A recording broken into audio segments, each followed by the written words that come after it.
Bueno, ahora sí, formalmente les doy la bienvenida a este conversatorio especial de la diplomatura Cuestiones Socioeconómicas Fundamentales de la Argentina Actual. Esta es una diplomatura que se dicta en el ámbito de las políticas de extensión universitaria de la Facultad de Ciencias Sociales de la Universidad de Buenos Aires. Mi nombre es Diego Castillo, yo soy sociólogo, soy el coordinador académico de este espacio. Y miembro también del Observatorio de Economía Política de la Facultad de Ciencias Sociales de la Universidad de Buenos Aires, que es un poco el espacio de investigación académico que engloba a varios de los que participamos en el desarrollo de la diplomatura. ¿Todos me escuchan bien? ¿Hay alguien que no me escuche bien? Por las dudas, así no. Bien. Bueno, veo varias caras conocidas, exalumnos de la diplomatura, otros compañeros y compañeras que suelen venir a estos conversatorios. Los conversatorios abiertos son espacios que tenemos dentro de la cursada en donde invitamos no solo al público en general, sino que también a especialistas en las diferentes temáticas que nos interesan abordar en el marco de la diplomatura. Algunos temas así a grandes rasgos que abordamos a lo largo de todo el año tienen que ver con la discusión por el crecimiento y el desarrollo, más precisamente aquellos debates vinculados al agronegocio, la cuestión energética, la economía feminista. También analizamos y sobrevolamos un poco las transformaciones recientes y actuales de lo que podemos llamar el capitalismo digital, el capitalismo de plataformas. Por supuesto, los dos grandes ámbitos de discusión que hoy nos convocan, que son la inflación y lo que se puede llamar la discusión sobre el dólar o la economía bimonetaria, son otros de los ejes o las dimensiones que abordamos a lo largo del curso. Y todo esto para explicar qué cosa, las cuestiones socioeconómicas fundamentales del hoy. Siempre vamos entre el pasado y el presente tratando de ir tejiendo, bueno, nuevas perspectivas, nuevos debates, nuevas visiones sobre cuáles son las cuestiones más relevantes que vinculan la economía, la política, la sociedad, la cultura y que hacen que las cosas sean como son. ¿Sí? Es un espacio colectivo donde tratamos de construir junto con los estudiantes y los docentes algunas respuestas a estos fenómenos, por supuesto, siempre partiendo de una perspectiva crítica. Por eso es que hacemos estos conversatorios e invitamos a docentes que no son regulares en la diplomatura, digamos que no participan del espacio regular de las distintas dimensiones, de los distintos ejes que abordamos, como recién comenté, pero que consideramos que son especialistas en el tema y nos pueden dar una mirada diferente a las que nosotros ya traemos, que nos pueden aportar una visión distinta, que nos pueden agregar algo que a nosotros se nos está escapando. Y en temas como los que vamos a abordar hoy, los que les comenté hace un momento, siempre es necesario tener otras miradas, otras perspectivas, no encerrarse, digamos, no seguir siempre la misma línea de pensamiento, sino que tratar de nutrirse de todas las esferas posibles que uno tenga a mano. Además de quien les habla, que ya me presenté como el coordinador académico de la diplomatura, hoy nos acompaña el director académico no solo de la diplomatura, sino también del Observatorio de Economía Política, el economista Ricardo Aronskin, economista y magíster en Relaciones Internacionales, es docente no solo en la Facultad de Ciencias Sociales de la UBA, sino también en la Universidad Nacional de General Sarmiento, bueno, en numerosos posgrados, especializaciones. Participa también en medios como El Cohete a la Luna, a veces lo podemos escuchar también en el programa de Aliberti, los que somos todavía amantes de la cantora, los sábados a la mañana, a veces lo escuchamos ahí a Ricardo. Y junto con Ricardo nos visita un invitado muy especial, muy nombrado últimamente. Nosotros ya lo teníamos en carpeta antes, pero bueno, justo salió su nombramiento masivo por Cristina y temí que no viniera, pero enseguida se mostró re bien predispuesto a venir. Para nosotros es un lujo tenerlo. Es Julián Sicari. Julián Sicari, voy a tomar aire porque tiene tantas cosas que voy a tardar un rato en describirlo. Julián Sicari es economista, historiador, psicólogo, es magíster en Historia Económica y de las Políticas Económicas y es doctor en Ciencias Sociales.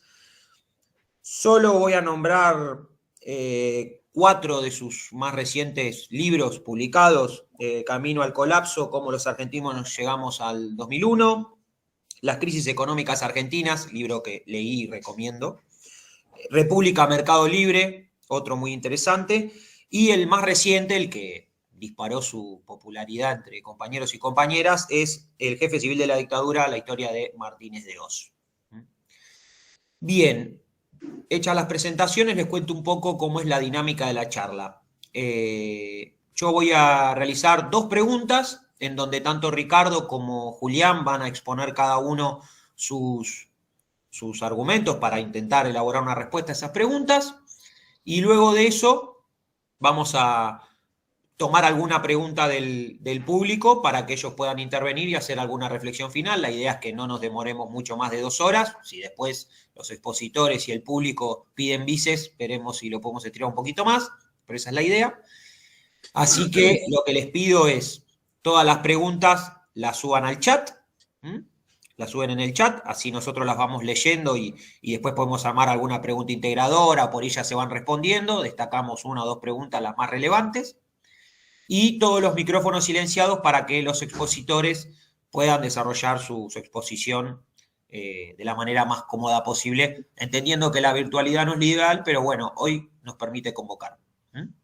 Así que voy a iniciar con la primera de las preguntas, y acá me gustaría que comience Julián a responderla, que es, nosotros hoy vamos a tratar sobre 2 fenómenos, en los cuales el gobierno, por supuesto, puso mucho énfasis, tanto en su campaña para llegar a las elecciones como en su ejercicio de gobierno, que son la inflación y el dólar o la economía monetaria, la dolarización. Ustedes pónganle el nombre que quieran a esa dimensión. Entonces, considerando que obviamente en términos socioeconómicos e históricos estas 2 dimensiones son muy relevantes, les pregunto a los dos qué diferencias y similitudes se encuentran en el abordaje y el tratamiento tanto del dólar como de la inflación en la experiencia actual del gobierno en relación con las experiencias recientes. Y si podemos hablar de éxito, ¿no? Esta idea que poníamos en el título de la charla, si es un problema resuelto con esto que hizo el gobierno de Milei. Ricardo, comenzá vos. Bueno, voy a empezar por esto que me resulta tan interesante, que es si puede hablarse de éxito. Me parece, por ahí vamos a llegar a las otras respuestas. La pregunta en sí es una pregunta política, no es una pregunta estrictamente económica. Hoy se presenta tener 1,5 de inflación como un gran éxito. Eso podemos decir que es más que relativo. En la época de Cavallo, 1,5 era un fracaso. En los primeros años de Néstor Kirchner también era un fracaso. Entonces, es todo muy relativo y yo creo que en esto de juzgar si esta política económica es un éxito y es un fracaso, juega muchísimo la política, juega muchísimo la capacidad de incidir en la opinión pública, de incidir sobre la cabeza de la población, de saturar el ambiente público con determinadas ideas o con determinadas opiniones. Entonces hay una presión enorme para que esto sea un éxito. Independientemente de que lo sea o no, en mi parecer, no solamente no es un éxito, sino que es un desastre. Pero digamos, tenemos que saber que la discusión en el ámbito social no es una discusión sobre exactitudes y precisiones. Y cada vez más es así. Ahora, acá hay varias cuestiones importantes que no están resueltas en realidad. Nosotros sabemos por la historia económica argentina que se estableció una relación muy compleja entre tasa de inflación y tasa de devaluación, que en realidad en el gobierno y en el último tramo del gobierno de Alberto Fernández, esa relación se había vuelto muy compleja, como en otros momentos históricos, en donde Más inflación lleva a más devaluación y más devaluación lleva a más inflación. Con lo cual estás en un circuito económico tremendo. Lo que yo quiero decir es que en Argentina tenemos una serie de distorsiones económicas muy severas que nos permiten explicar por qué se da esto. En realidad no hay ningún secreto y no hay un gen específicamente argentino, sino que hay una historia específica en esta cuestión. Primero, el tema del dólar. ¿Cómo puede ser que el dólar no se pueda estabilizar y que nuestra historia es permanentemente una historia de devaluaciones, de estallidos cambiarios? Bueno, debo decir que al menos en términos teóricos, si vos contás con igual oferta y demanda de dólares, el dólar no tiene por qué estallar. No tiene por qué estallar. Si Argentina necesita 100 dólares y obtiene 100 dólares, no tiene por qué irse a ningún lado el dólar, porque no hace falta que estalle. Ahora, eso nos lleva a otra cuestión, que es por qué Argentina siempre consigue menos dólares de los que necesita. Y ahí sí empiezan las distorsiones argentinas, tanto por el lado de la oferta de dólares. Argentina consigue en el comercio internacional más dólares de los que entran a la Argentina, porque tenemos un problema de subfacturación de exportaciones, es decir, se exporta más de lo que se dice que se exporta. El país siempre, digamos, los gobiernos sucesivos han convivido con esta situación. Entonces se exporta por 100.000 millones de dólares, entran 80.000, hay 80.000. La segunda cuestión tiene que ver con la fuga de capitales. En Argentina tenemos sistemáticamente, y sobre todo desde el 76 para acá, fuga de capitales. Es decir, una de las partes de los dólares que entran a la Argentina se van. Y no se van ni en turismo, ni en importaciones, ni en viajes, se van, salen por circuitos que el Estado Nacional, por su ineficiencia, incompetencia, complicidad, incapacidad, no logra detectar y castigar. El otro tema es por el lado de la demanda de dólares. Tenemos una demanda de dólares muy distorsionada porque viajamos a países vecinos y la gente no está desesperada por conseguir dólares, ni mucho menos, entre otras cosas porque los dólares no sirven ni para especular, ni sirven para ahorrar, se puede ahorrar en moneda local, cosa que es un problema en la Argentina, y está este tema histórico que probablemente el punto de arranque más fuerte sea el Rodrigazo del 75, que es la cosa de, mira, en pesos nunca sabes qué va a pasar, en cambio los dólares son los dólares. Todavía en una época anterior a este tema de los dólares estaba el tema de comprarte un terrenito, comprarte una propiedad, comprarte un terreno en Punta del Este o en provincia de Buenos Aires, digamos, la gente excedentaria, gente que tenía capacidad de ahorro, una parte de los ahorros los usaba para comprar algún tipo de bien que preservaba el valor a lo largo del tiempo. Esa era la gran cuestión argentina, es cómo preservas el ahorro en la Argentina. Y es absolutamente insólito que los gobiernos argentinos, y acá digo todos los gobiernos argentinos, no hayan encontrado una forma de ofrecerle a la sociedad una forma confiable de ahorro en pesos. Ahora, está ese elemento que la gente válidamente quiere ahorrar y necesita ahorrar de una forma más o menos fácil, rápida, sencilla, y acá tenés instalado el dólar, cuando se podría buscar otros mecanismos de ahorro en pesos.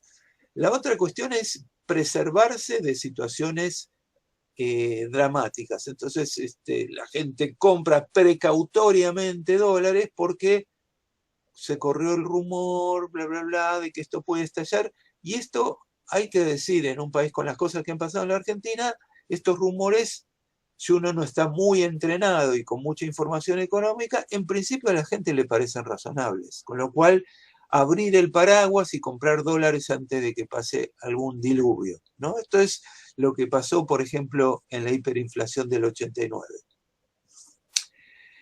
La otra cuestión, porque quiero decir, en la demanda de dólares confluyen todos los sectores de la economía argentina, desde lo que llamamos el chiquitaje hasta los grandes jugadores de la economía argentina.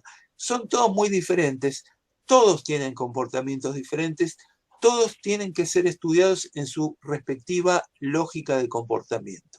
No es lo mismo un kiosquero, no es lo mismo un ama de casa, no es lo mismo una empleada doméstica que ahorra en dólares que los grandes tiburones de la economía. Son cosas muy distintas. Ahora, la relación principal, desde mi punto de vista, del dólar con la inflación, en nuestro caso,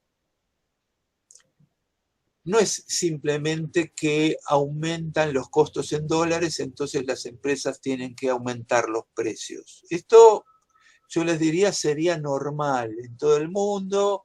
Si te viene un salto del precio del petróleo, bueno, las empresas cargan ese aumento de costo en los precios finales.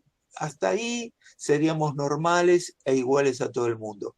La particularidad del caso argentino es que las empresas que pueden, y las empresas que pueden son o empresas monopólicas u oligopólicas, o que venden productos que tienen demanda inelástica, o sea que la gente no puede eludirlo, no puede decir, no, yo no me compro el medicamento, o yo no compro comida, entonces no le voy a hacer el juego a estos tipos, no voy a comprar comida, no podés, no podés. Entonces tenés que ir al pie de monopolios, etc. Estos grupos han decidido hace bastante tiempo, y lo pueden hacer, fijar su estructura de costos, pero también su tasa de ganancia, fijarla en dólares. Y eso quiere decir que se mueve el dólar y aunque sus costos, pero los costos de ellos no aumentaron, aumentó la ganancia que quieren obtener en dólares, que ya está fija. Si el dólar se mueve, mueven los precios. Esto no está muy estudiado, pero desde mi punto de vista es una explicación económica relevante. Desgraciadamente en Argentina no tenemos más desarrollado el campo de la sociología económica para hacer las investigaciones que habría que hacer en este sentido. Pero me da la impresión que hay una parte del empresariado argentino que dijo, mi ganancia es en dólares, lo siento mucho, así que si el dólar se mueve para arriba, mis precios se mueven para arriba, aunque mis costos no se hayan movido. El precio lo mueven directamente con el dólar. Y cada vez este ejercicio se hizo más rápido. Y es imitado, y eso también es muy interesante sociológicamente, la sociedad capitalista actual es una pirámide de comportamientos. Todos miran para arriba a ver qué hace el jefe del circo. Y de ahí van copiándose todos. Eso hace que ciertos comportamientos monopólicos terminen siendo copiados por actores mucho menos importantes.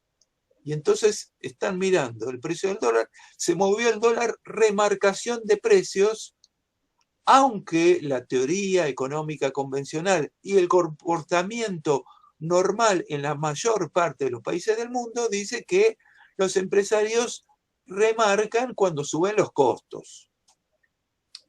En Argentina esto está distorsionado y ningún gobierno argentino lo ha querido enfrentar. O lo enfrentan chapuceramente, digamos, poniendo precios máximos que después no controlan y después no castigan a las empresas y después le tienen miedo a los empresarios y después viene juez de algún lado y dice no puede aplicarle esta sanción. O sea, hay un aparato en la Argentina de evitar que el capital sea disciplinado, que no tiene nada que ver con perseguirlo, sino con hacerlo comportar de acuerdo a normas sociales. Eso en la Argentina es rechazado. Y en ese sentido, la figura del actual presidente de la Nación es la quinta esencia de eso. Es la encarnación de la idea de que el capital no tiene que tener ninguna limitación de ninguna índole. El capital manda y el capital decide. Y el equilibrio de la economía no tiene ninguna importancia.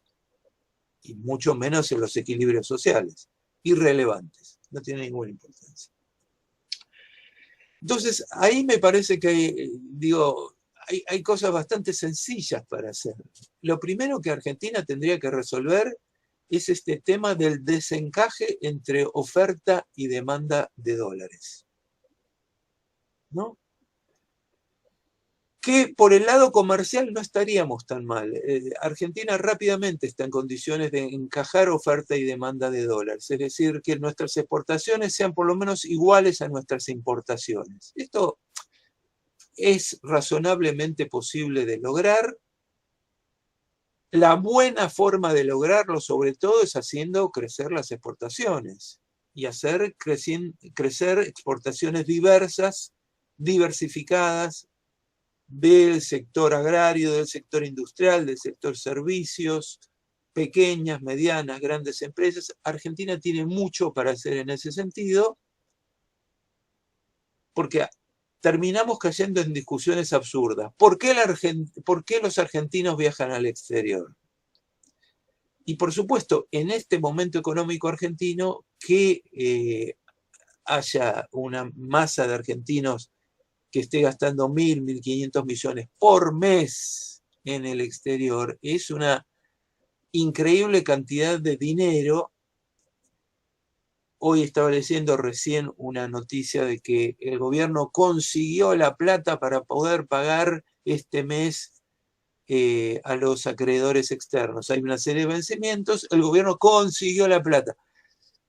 La verdad que no tendría que haber ninguna duda que el gobierno argentino consigue la plata. La tendría que conseguir simplemente haciendo que encaje oferta y demanda de dólares. Punto.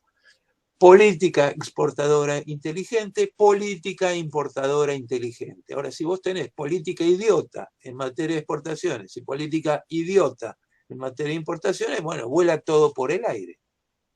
Bueno, todo, es decir, tenés una especie de desequilibrio permanente que le confirma a la población que el dólar siempre se está por escapar. En realidad no es que en muchos países pasa esto, pasa acá. Y tiene que ver con la malísima calidad de las políticas públicas y con la debilidad estructural del Estado argentino para aplicar las leyes. Para aplicar las leyes. El gobierno, ya Macri había inaugurado una cosa, ustedes se acuerdan que Macri hizo un blanqueo en su momento y este gobierno fue más lejos con las disposiciones para que la gente blanquee más. Hace años el Banco Central de la República Argentina hizo un informe y dice, bueno, hay activos en manos de argentinos por 400.000 millones de dólares fuera de la economía argentina. Esos activos hay que desglosarlos, hay de todo, hay participación en empresas, hay propiedades inmobiliarias, hay campos, hay de todo afuera, pero se calcula que hay unos 200.000 millones de dólares líquidos de argentinos. Yo siempre digo en los cursos, 200.000 millones de dólares que se inviertan en Argentina, damos vuelta al país, lo cambiamos. Resolvemos algunas cosas sociales, se acaba el tema de la falta de vivienda, se acaba, se termina. Se acaba el problema de que no tenemos fondos para que los científicos investiguen, se acaba, se termina. Problemas de baches en las rutas, no existe. Problemas de que los hospitales no dan abasto para atender a la gente, no existe. O sea, eso se resuelve en 15 minutos. Ahora, el gran tema sociológico es cómo haces que estos 200.000 millones de dólares entren a la Argentina.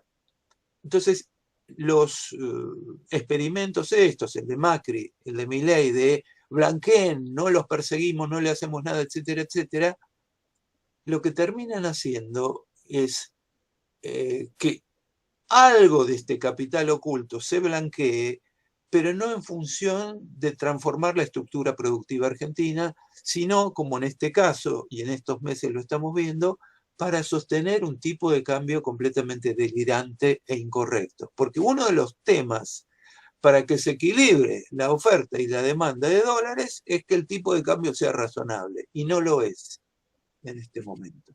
No lo es. Espanta a los turistas y nos alienta a los clase media a salir al mundo. Ayer los hinchas de Boca en Estados Unidos decían, está todo baratísimo, está todo baratísimo. Esto no puede ser, está mal, es incorrecto y es la base de que después estalle el tipo de cambio. Estalle porque está mal el tipo de cambio, está mal.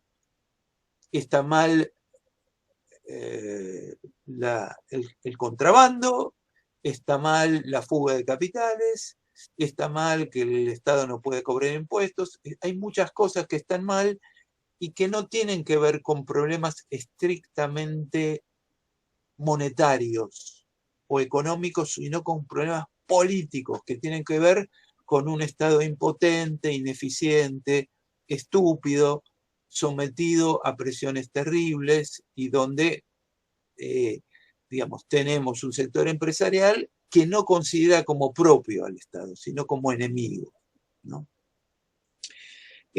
Así que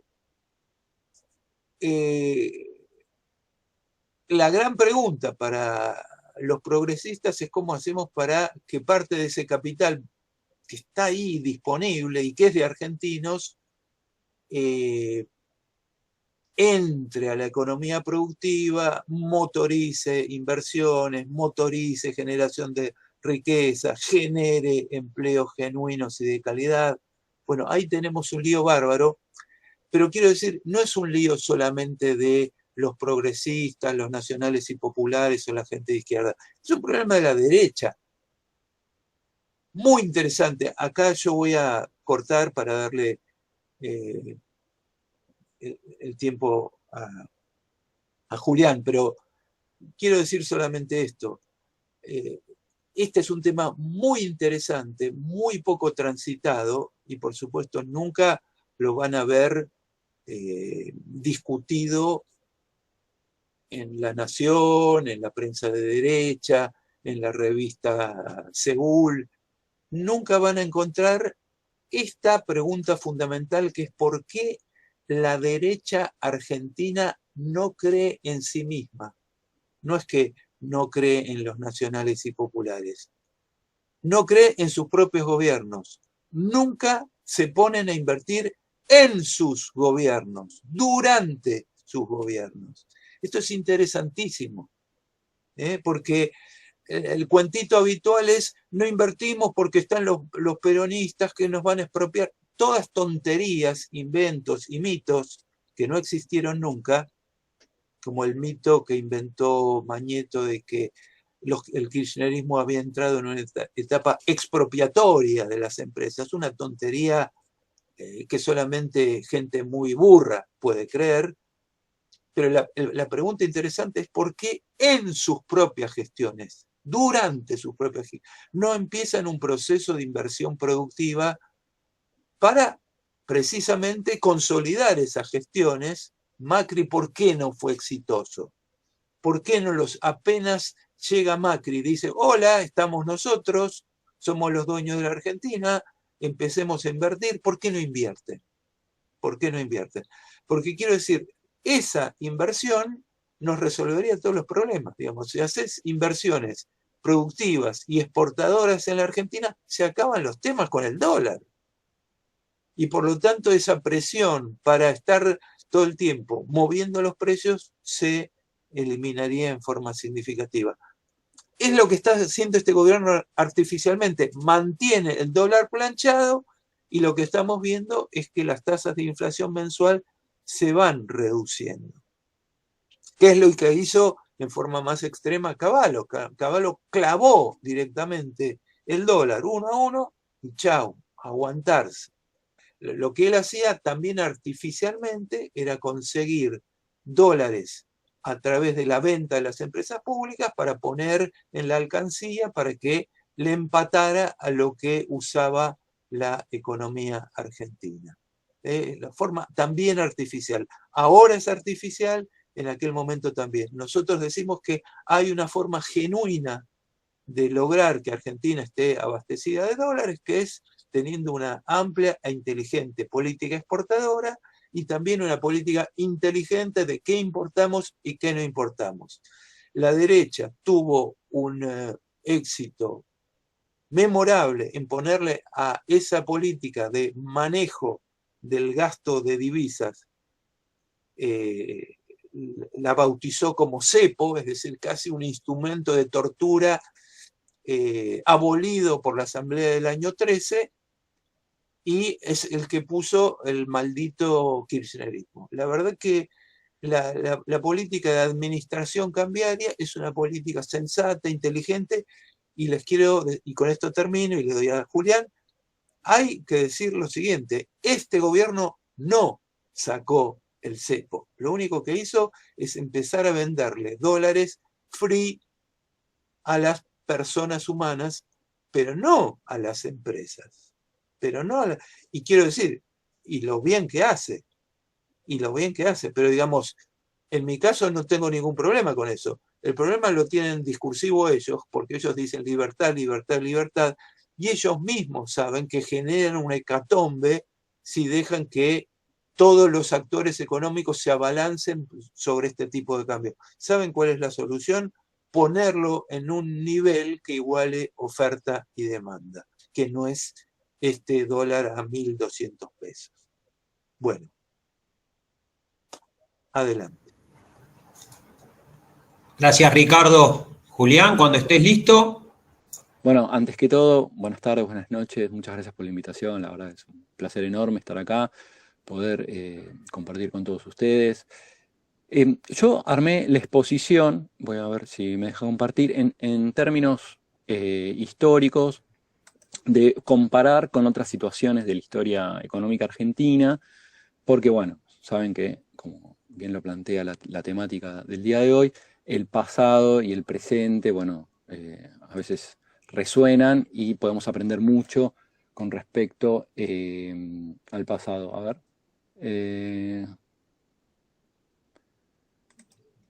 Díganme si se ve bien la pantalla, ¿no? Si confirman, se ve ahí, bueno. Se ve perfecto. Buenísimo, entonces avanzo. Yo preparé para presentar...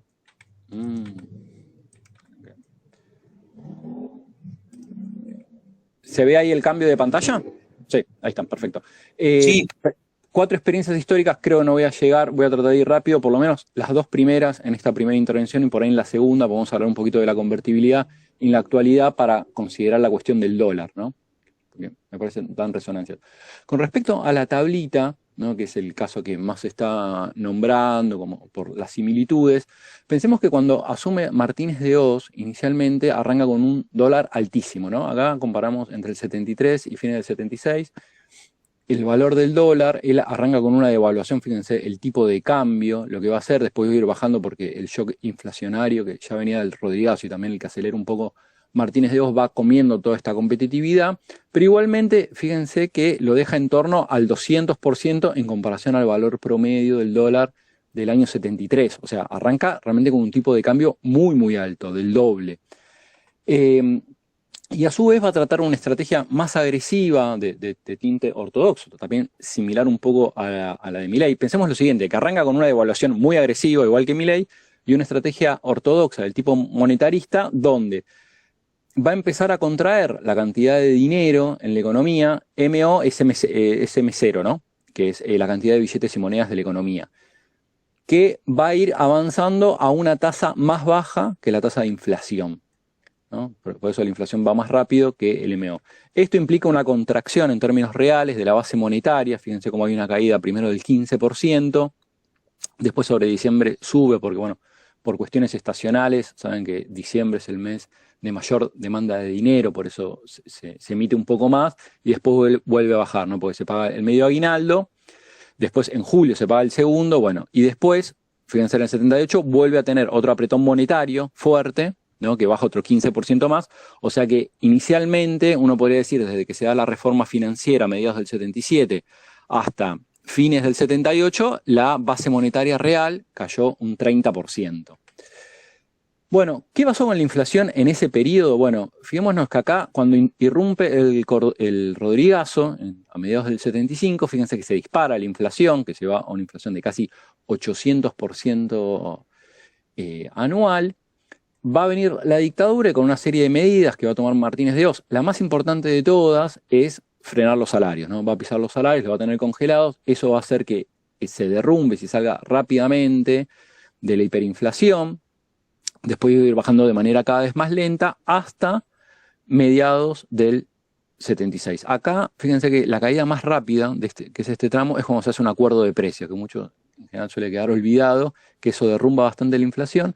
Pero ¿qué pasa? A mediados del 76 va a lanzar la estrategia ortodoxa en el doble sentido, ya sea por el lado de la contracción monetaria, como por la reforma financiera al liberar la tasa de interés, y eso supuestamente iba a generar mayor demanda del dinero, porque el dinero iba a ser más caro, pero paradójicamente, fíjense que contraer la base monetaria y liberar la tasa de interés, al contrario de lo que dice la teoría monetaria ortodoxa, fíjense que subió la inflación de 137 anual a 192, o sea, subió casi un 50%, ¿no? Entonces acá uno podría ver que se refuta empíricamente la idea de que si vos contraes la base monetaria vas a controlar la inflación. Bueno, falso, o liberando la tasa de interés lo ibas a hacer. Bueno, resulta que a Martínez de Hoz lo van a forzar la Junta Militar cuando empieza el llamado segunda presidencia de Videla, y le van a decir, mirá, cuando se va Videla, en marzo del 81, vos tenés que tener la inflación por lo menos en 2 dígitos. Entonces acá va a lanzar la famosa tablita basada teóricamente, ¿no?, en lo que se llamaba el enfoque monetario de balance de pagos, que van a tratar de copiar un poco la experiencia chilena. Donde, ¿cuál era la idea? Decía, mira, la tasa local de interés es igual a la tasa internacional más la expectativa devaluatoria, ¿no? Por eso siempre Argentina va a ser más caro. El tema es que si vos avisás a qué tasa vas a devaluar, vas a eliminar, como de alguna manera, el riesgo argentino, y la tasa de interés local e internacional van a converger, ¿no? Entonces, a su vez, si vos empezás a abrir la economía, también esto va a ayudar a que converja la tasa local con la tasa internacional. Esto por lo menos en términos teóricos, ¿no? Entonces, ¿qué terminaba pasando? Que la tablita termina funcionando como una suerte, ahora lo vamos a ver gráficamente, como una apreciación cambiaria regulada con un tipo de cambio semifijo y permanentemente atrasado. A su vez se va a radicalizar la apertura económica, va a ser cada vez más agresiva. Esto en los programas, perdón, ¿se escucha? Los programas de sí, se escucha perfecto. A la exportación por la teoría del Estado liberal que estaba manejando Martínez II empiezan a desaparecer, y va a empezar a generar el famoso y violento cambio de costos y rentabilidades sectoriales, ¿no?, que va a implicar el cambio de modelo económico a partir de la tablita, ¿no? Fijémonos esto, cómo la tasa de inflación va a ir cada vez más acelerada, pero el tipo de cambio va a empezar a quedar cada vez más atrasado, ¿no? O sea, en términos reales, acá lo vemos, la apreciación real, si yo le descuento la inflación, cómo se empieza a dar un proceso de caída persistente del tipo de cambio real, ¿no? Pensemos que más o menos a fines del 76 era arriba del 200%, y cuando termina Martínez II en el índice es del 65%, o sea, casi menos de un tercio. O sea, una apreciación realmente muy, muy alta. La inflación, cuando vemos la evolución de la inflación con respecto a la tablita, fijémonos que los primeros 9 meses, hasta septiembre del 79, los primeros 9 meses de vigencia de la tablita, insisto, la tablita se lanza a fines de diciembre del 78. O sea, y hasta septiembre del 79, fíjense que ni la mayorista ni la inflación minorista bajaron. Más o menos se mantuvieron en torno al 170% anual. Ya en septiembre sí van a bajar las dos, y van a bajar prácticamente durante un año, de manera consecutiva. En septiembre del 80 se van a frenar y se van a empezar a estabilizar, ¿no? Ya sea la minorista en torno al 80% anual y la minorista en torno al 55-60% anual. Ahora, bueno, si tengo tiempo, menciono un poco por qué. Acá tenemos el índice de apertura económica. Fijémonos que en el año 75 funciona como valor 100, como durante toda la gestión de Martínez de Oz y la dictadura tiende a caer, ¿no? Que la cobertura arancelaria termina en el 30%, o sea que se sacó un 70% de cobertura arancelaria. Acá también nos muestra la evolución del sector externo, cómo los primeros años de la dictadura, con un tipo de cambio muy alto, había superávit comercial. Pero ya cuando empieza a funcionar la tablita, en el 79, fíjense cómo pasa de un superávit comercial semestral, en este caso de 1.355 millones de dólares, a un déficit absoluto, ¿no? Ahí el cambio de relación se ve fuertísimo, ¿no? Ahora, en un rato voy a comparar con la situación actual porque pasa algo muy parecido en términos de la base monetaria, el tipo de cambio y la cuestión externa. No, inicialmente, bueno, el equipo económico festejaba porque decía, bueno, cayó la inflación, ¿no? que se venía acelerando, efectivamente cae, algo muy parecido a lo actual. Se da cierto rebote económico. En el 79 fue un año de recuperación económica fuerte, ¿no? La economía creció más del 10%, hubo una expansión. Igualmente, en términos estadísticos, yo sé que nadie lo siente en el bolsillo, pero en términos estadísticos se está dando una recuperación económica en torno al 5%. Entonces Milei dice, miren, hacemos caer la inflación y rebota la economía. Esto es algo llamativo. Va a haber una recuperación, bueno, esto sí no pasa en la economía actual, pero sí va a haber una recuperación del salario real en el 79 y en el 80, ya sean dólares como real. El desempleo va a estar muy bajo, va a estar en torno al 2%, que esta es otra oposición a lo que pasa en la actualidad, que la dictadura tuvo tasas de desocupación muy, muy bajas, mientras que en la actualidad el desempleo tiende a subir, ¿no? Esta es otra de las grandes diferencias. ¿Cuáles van a ser las grandes dificultades de la tablita? Bueno, primero, saben que se lanza en el contexto cuando parecía que íbamos a la guerra con Chile, lo cual hizo subir el nerviosismo económico y político, porque bueno, ante una guerra la presión sobre los precios suele ser muy fuerte. A su vez, en marzo y en septiembre del 79 se van a dar dos grandes shocks petroleros, que eso, bueno, saben que el petróleo es la variable central en el mundo que mueve los precios. Bueno, que en marzo del 79 es cuando se da la revolución iraní y después va a haber un nuevo reajuste 6 meses después. A su vez va a estar el problema de la carne, que la carne en ese momento afectaba el 15% del precio al consumidor, lo cual por una serie de cuestiones va a haber un faltante de carne que va a hacer subir muchísimo el precio de la carne. Estados Unidos, ahí va a asumir el nuevo secretario del Tesoro, que va a tener una política muy agresiva, Paul Volcker, haciendo subir las tasas de interés. Y a su vez, acá, la suba de la tasa de interés en Estados Unidos va a empezar a generar la explosión del modelo Martínez de Oz con la crisis bancaria, que van a cerrar entre 60, 70, 80 bancos. Va a estar el problema de la ansiedad y la incertidumbre por la transición política que se da entre Videla y Viola, y a su vez el problema de cómo salir de la tablita, que era un tipo de cambio semifijo, ¿no? Algo parecido a lo que fue el fin del modelo de la convertibilidad, ¿no? El problema de estos modelos es fácil entrar, pero muy difícil salir. Bueno, acá tenemos el shock petrolero, fijémonos que tenemos el primer shock en el 73 y el segundo, que todavía más agresivo, en el 79, que esto obviamente va a pegar de lleno en el sistema de precios. Por eso también tardó tanto la tablita en ajustar, que vimos que los primeros 9 meses no hizo prácticamente efecto, ¿no? Las consecuencias finales, ¿cuáles van a ser? Bueno, apreciación cambiaria real, la plata dulce, el aliento a la fuga de capitales, facilitar el turismo externo, el famoso DM2, la radicalización de la apertura económica, el aumento de las importaciones, un ataque directo al aparato productivo industrial, ¿no? Donde van a empezar a caer fuertísimo las empresas y el proceso de desindustrialización se va a acelerar muchísimo, y donde las finanzas van a cobrar un protagonismo central, ¿no? Todo esto agudizado con un déficit externo que va a ser el más grande de la historia hasta ese momento, 1980, que va a ser compensado gracias a el financiamiento externo. Por eso Martínez de Oz no va a tener la explosión inicial económica que muchos auguraban, porque bueno, lo pudo cubrir mucho de esto con el endeudamiento. Veamos un poco el plan austral. ¿Cuál era el diagnóstico? Porque vamos a ver que la principal estrategia de anclaje con respecto a la inflación, que era el tema, por lo menos la pregunta inicial, la relación entre dólar e inflación, fijémonos qué decía la teoría, qué hicieron y qué pasó, ¿no? Bueno, en principio se lo llamó un ajuste positivo. ¿Por qué un ajuste positivo? Porque decíamos, vamos a ajustar y vamos a hacer que los motores expansivos sean los sanos, ¿no? Que van exportaciones e inversión, ¿no? Esto lo llamaban para no alentar el consumo y el salario. Entonces ya no, los componentes más sanos de la economía. Habían calculado que en el año 85, 86 iba a subir mucho la demanda externa, esto es lo que iba a motorizar las exportaciones. Decían que inmediatamente había que meter un nuevo plan de estabilización, porque se estaba a riesgo de caer en una hiperinflación, entonces por eso había que hacer una serie de cambios, entre otros el cambio de signo monetario para romper la inercia inflacionaria, atacar las expectativas, esto similar al programa de la tablita, ¿no? Por el ataque de las expectativas y el control del tipo de cambio.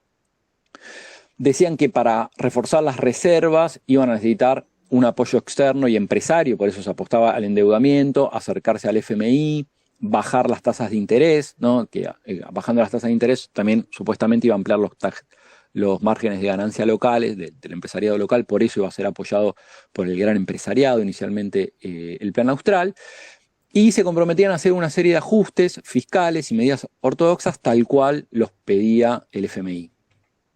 Y acá va a haber un combo de medidas ortodoxas y heterodoxas.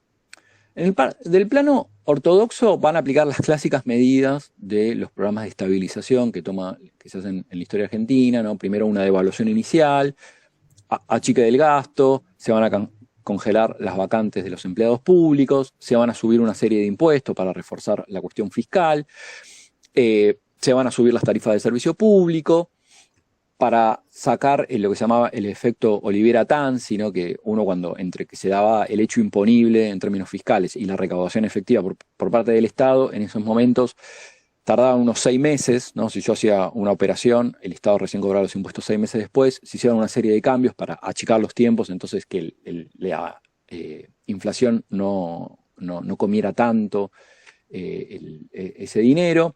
Se iba a hacer un programa monetario contractivo, liberando las tasas, ajustando inicialmente las tasas de interés. Se liberan algunos precios, lo que se llamaban los flex, como los estacionales. El más llamativo fue la carne, que era el que más peso tenía en la canasta alimenticia. Y la promesa de realizar algunas privatizaciones, como fabricaciones militares, Somisa y en áreas del petróleo, ¿no? Y a su vez, obviamente, el acuerdo con el FMI, que daba cobertura internacional y un desembolso de dinero. Fíjense que no muy lejano a lo que suelen pasar en todos los planes de estabilización en la Argentina. Por el lado de las medidas heterodoxas, que acá donde van a venir las novedades, bueno, la primera, la más llamativa, el cambio de signo monetario, que se va a pasar del peso al austral. Se va a aplicar una tasa de desagio. Acá la estrategia era tratar de evitar las transferencias sectoriales entre los deudores y acreedores, porque la idea era que nadie gane demasiado ni pierda demasiado con estas medidas. La reducción de la tasa de interés que había mencionado antes, donde la tasa regulada pasaba del 30% mensual al 5% y la van a dejar fija y regulada. El ajuste salarial va a ser todos los meses al 90% del mes anterior, más un ajuste por cada trimestre, ¿no? Para recuperar. La idea era ir estabilizando y desacelerando la cuestión salarial. Se van a subir las retenciones agropecuarias con la idea de reforzar las finanzas. Y van a ser los primeros pasos para el Mercosur, donde se van a acordar con Brasil bajar aranceles con la apuesta de subir las exportaciones, ¿no? Y bueno, también para anclar expectativas, se congelaban costos centrales de la economía y las tarifas de servicios públicos. Pero la variable central que van a controlar era el dólar. Hecha una primera devaluación inicial, ahora lo vamos a ver, ¿no? Fijémonos el tipo de cambio, austral por dólar, cómo sube muchísimo, que se va a llevar a 80 centavos por dólar de austral. Fíjense cómo arranca en enero del 84 en niveles bajísimos, se va a ir acelerando y después lo van a congelar durante más de un año, o más o menos un tramo de un año, va a quedar clavado el dólar en estos valores, ¿no? Una suerte de primer antecedente de la convertibilidad, de lo que va a ser en los 90. Fijémonos cómo inicialmente va a ser muy efectiva el plan austral, que esto le va a llevar muchos éxitos, donde vos tenías casi una tasa de inflación mensual que va a estar tocando el 100% en el índice de precios mayoristas y el minorista más o menos bastante cercano, a un derrumbe, donde vos todos los meses tenés una caída muy palpable de la tasa de inflación, donde vas a llegar a junio del 86 un año después del lanzamiento del programa, en niveles del 5% mensual, ¿no? Que este va a ser el piso, después va a empezar a rebotar y se va a descontrolar, ¿no? Pero si vemos la correlación entre tipo de cambio, que es la linita azul, y la naranja, que es la inflación, la inflación minorista, vemos cómo el tipo de cambio queda congelado, no cae a cero, porque ya no se va a mover más el tipo de cambio, por lo menos durante el primer año, y la tasa de inflación cae prácticamente de forma paralela, ¿no? Entonces, acá uno puede ver que hay una correlación, evidentemente, entre tipo de cambio e inflación, ¿no? Más allá de que las ilusiones monetaristas. En Argentina, el principal determinante y la principal estrategia para los planes de estabilización es controlar el tipo de cambio, ¿no? Si vos no controlas esto, no controlas la inflación. Fijémonos que al principio es bastante exitoso, que si venía cayendo la economía, el tercer y cuarto trimestre, ya a partir del 86 vas a tener una recuperación, ya sea en el PBI global como en el PBI industrial. Incluso ya en el 86 el PBI industrial va a rebotar casi un 20% en el tercer trimestre, ¿no? Después el programa, fijémonos que ya se va a empezar a ir apagando hasta tener un derrumbe. Pero inicialmente es muy clara el éxito, pero el tipo de cambio, como cuando se lanza el programa en junio del 85, si el valor real era del 100%, fijémonos cómo al clavar el tipo de cambio y la inflación, por más que iba cayendo, comía el tipo de cambio, ¿no? Cae, y va a perder un 25%, ¿no? Entonces acá también esto es importante en todos los planes de estabilizaciones, que bueno, vos necesitas pisar, esta como la trampa histórica de Argentina, o el gran problema, porque vos para estabilizar la economía necesitas pisar el tipo de cambio, pero la inflación algo sigue, y mientras sigue esa inflación te va comiendo la competitividad real.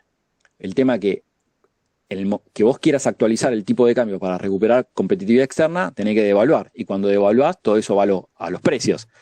Entonces, acá el problema es cómo estabilizar sin perder competitividad externa, porque si vos perdés competitividad externa, ¿cuál es el problema? Te van a faltar dólares.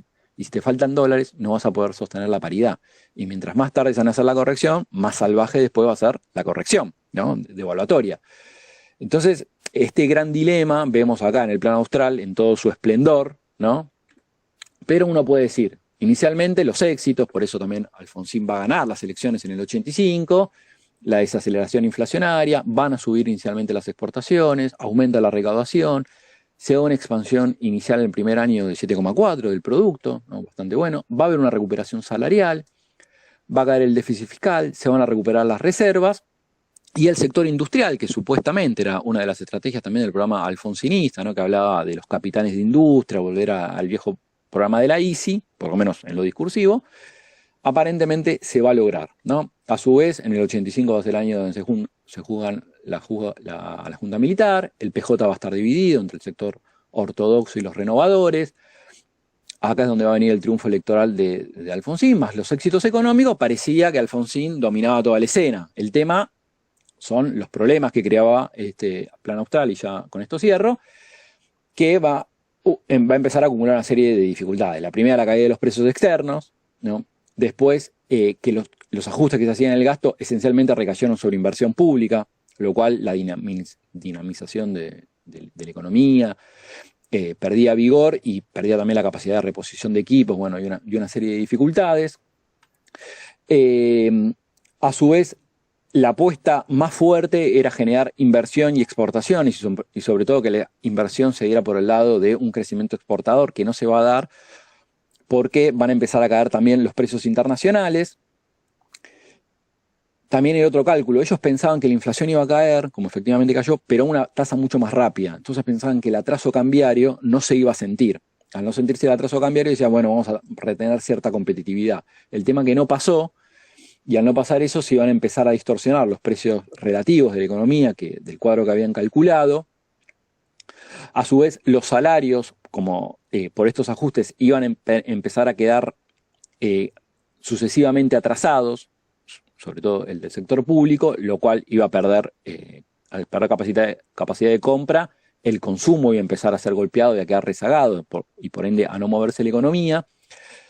La apuesta de decir, bueno, dejo congeladas las tarifas para no alimentar las expectativas inflacionarias, en un momento empiezan a quedar atrasadas, entonces vos las tenías que actualizar. El tema que después del dólar, el disparador más grande de la inflación en Argentina son las tarifas. Si vos no actualizabas las tarifas, se te aumentaba el déficit fiscal, pero si las actualizabas, motorizabas la inflación. Otro gran dilema de la economía argentina. Y mientras iban produciendo todos los atrasos y distorsiones del nuevo equilibrio de precios relativos que había diagramado el programa del Austral, decían, el tipo de cambio está quedando atrasado. En cualquier momento va a venir una corrección cambiaria y por ende va a volver el ciclo inflacionario. Entonces acá van a empezar una serie de ataques especulativos para que se produzcan las correcciones cambiarias.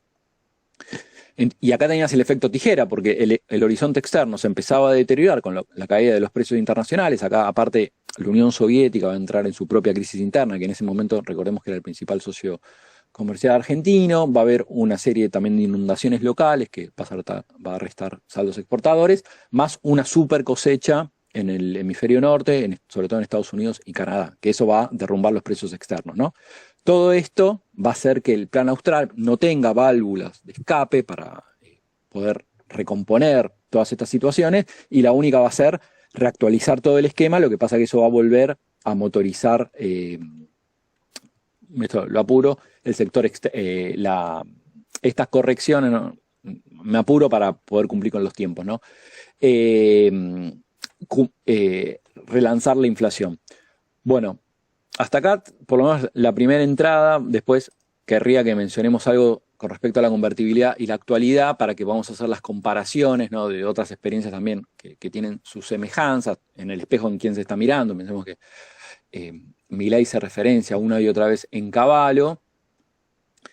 ¿Qué medidas y qué nos diferencian de la convertibilidad para pensar un poco el programa de Cavallo con el actual, ¿no? ¿Qué está pasando con el tipo de cambio, con las reservas, con la dinámica de precios, la dinámica salarial, incluso las intervenciones del mercado cambiario en general están siendo más solapadas, pero sobre todo quiero que lo veamos, porque bueno, va a ser una gran ayuda, nos va a dar una brújula de lo que puede pasar de cara al futuro.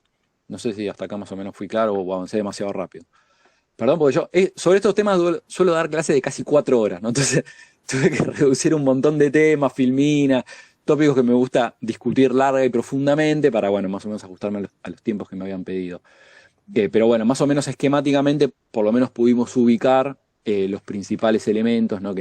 Para entender algo de la correlación entre dólar e inflación en la historia argentina y pensar un poco el presente. Gracias, Julián. Sí, son temas que son inabarcables. Nosotros Sí, dedicamos 5 clases y también nos queda siempre chico, 5 clases de 3 horas cada una y también siempre queda espacio, siempre queda algo afuera, pero buen primer acercamiento. Recuerden que quienes tengan preguntas las pueden ir volcando en el chat. Ahora vamos a ir a la segunda pregunta. Vuelvo con Ricardo. Ya definimos un poco entre lo que marcó Julián en términos históricos y entre lo que desarrolló un poco Ricardo en términos más actuales, pero también yendo y viniendo en la historia. Desarrollamos un poquito este esquema, este protoesquema que lleva adelante el gobierno actual. Entonces la pregunta que les hago a los dos, y arranco con Ricardo, es ¿quiénes son los ganadores y quiénes son los perdedores de este esquema? Porque todos los esquemas socioeconómicos tienen ganadores y perdedores, claramente. Si esto es sustentable, pero no en términos solamente de la perspectiva que nosotros lo miramos, sino si es sustentable el esquema en general para los actores que apoyan el esquema. Digo esto porque me quedó lo que dijo Ricardo de esta idea de por qué la derecha argentina no apoya su propio plan de gobierno, ¿no? Entonces la pregunta sería, ¿quiénes son los ganadores y perdedores? Y si el esquema es sustentable y de quién depende que eso sea así. Así que Ricardo, todo tuyo y después vamos con Julián de vuelta. Hoy es relativamente fácil ver quiénes son los ganadores, que son todos los que invierten en el carry trade, es decir, todos los que están colocados a tasa de interés alta en pesos. Toda esa gente es la que está ganando mucha plata en la Argentina y esa plata está girando contra otros dólares que tendrían que entrar en algún momento en el futuro. No está ganando la industria, salvo la industria muy monopólica o que tiene muchas capacidades de fijar precios.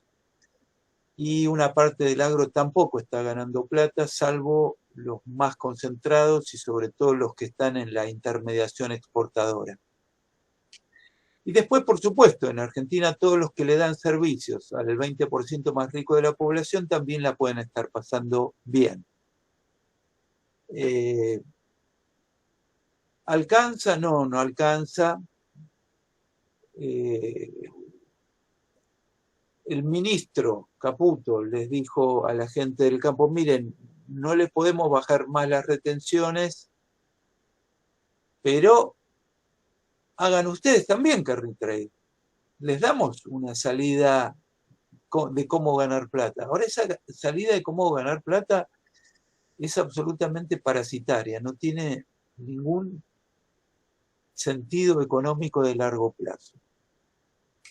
Pero está la duda, ¿no? Una duda que muchos colegas, incluso heterodoxos, abrieron porque ellos dijeron, bueno, esto puede llegar a ser viable, esto puede llegar a durar, ¿no? Muy embelesados con este ajuste grande que hizo Milei en el presupuesto del Estado. Milei puede decir, mi diferencia con Cavallo es que ellos siempre tuvieron déficit fiscal. Nunca en todos los años de la convertibilidad cerraron el déficit fiscal. Yo lo cerré.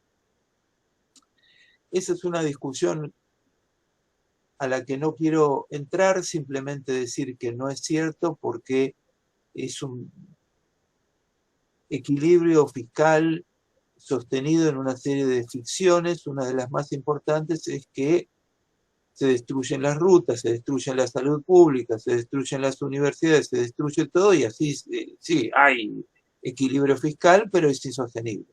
Digamos, la sociedad en algún momento no aguanta el deterioro. Es como decir, mira, yo logré equilibrio en mis finanzas personales dejando de comer. Bueno, en algún momento te va a pasar algo.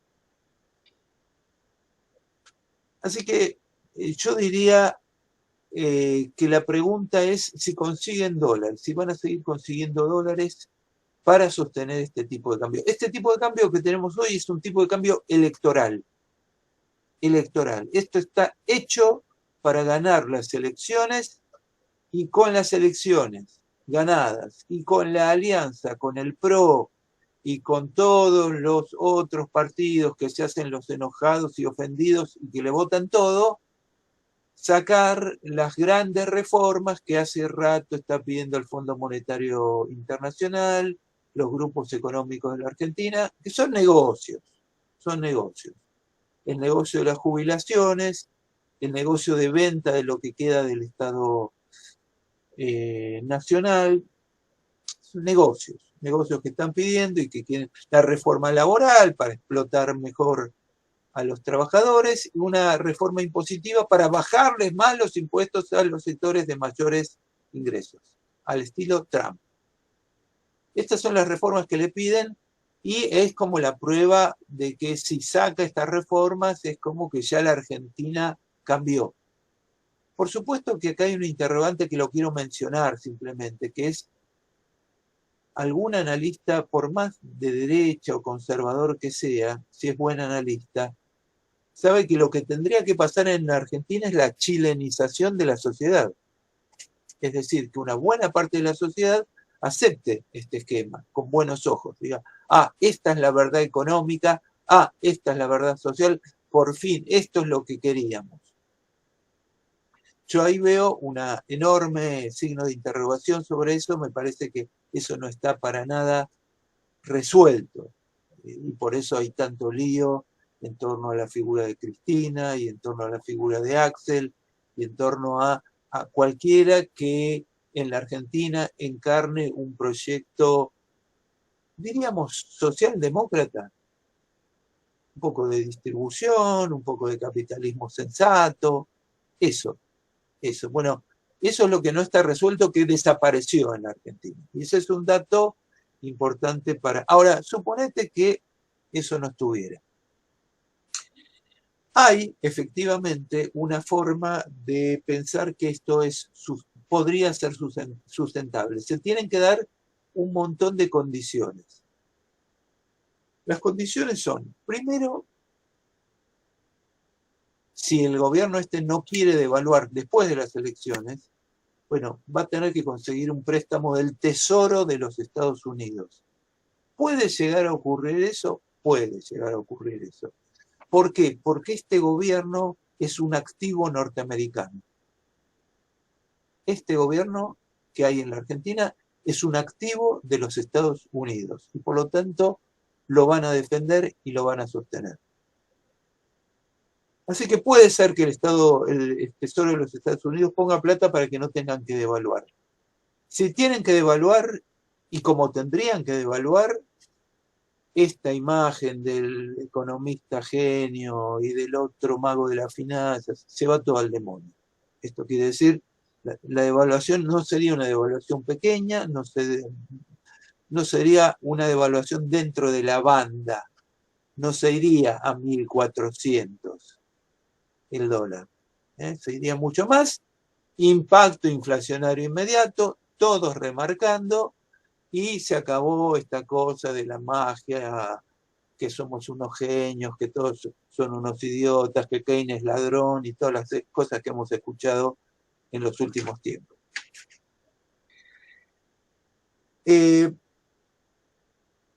Si hicieran el ajuste del tipo de cambio y aguantan políticamente, ahí sí tienen más margen de aguantar.